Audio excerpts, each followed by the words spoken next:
Hi friends, మళ్ళీ బత్తాయి తోటకు వచ్చేసాం. ఇప్పుడు బత్తాయి తోటలో అడుగు మందు ఎలా వేస్తారో చూపిస్తాం మీకు. ఒకసారి చూడండి, మీరే చూడండి.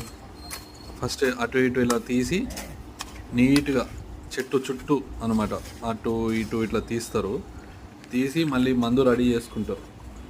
మందు ముందే బకెట్లో పెట్టుకుని వచ్చి ఇలా పోస్తారనమాట. చూస్తున్నారా? నీట్గా ఇలా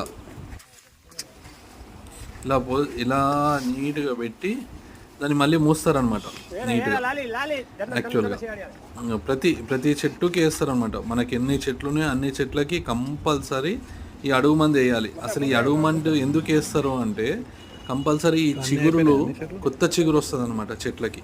నీట్గా ఈ చిగురు వస్తుంది, మంచి కాయలు కూడా రౌండ్గా వస్తాయి, నీట్గా ఉంటుంది. కాయలు కూడా పచ్చగా నీట్గా బాగుంటుంది అనమాట.